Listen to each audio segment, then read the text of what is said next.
কোথায় গেছিলা তুমি? আমি গেছিলাম সন্ধ্যার সময় কিছু খাইতে মন চাইছে। বাইরে গেলে অনেক টাকা খরচ হয়। এখন যাই এই 900 টাকাই কিনে নিলাম। তো একটু বাইরে যেয়ে খাওয়াই সহজ ছিল। এরকম কথা। দেখি 900 কি টাকা। আনছো, রাখো তো এই জায়গায়। এই যে নুডলস খামু চিকেন দিয়া। আল্লাহ, তো বাইরে যেতে যাই খাওয়া সাশ্রয়ী। চিকেন আনছো, নুডলস, পাতাকপি। ওকে, বলো কেমন হয়েছে? মাশাআল্লাহ অনেক মজা হয়েছে। এতগুলা বাহিরে খাইতে গেলে দুইজনের না হলে 700 টাকা বিল হয়ে যেত। হ্যাঁ, বাহিরে অনেক টাকা বিল হইতো। বাহিরের মতো হয়েছে টেস্ট?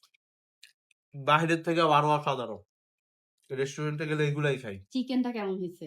চিকেনটা মাশাআল্লাহ।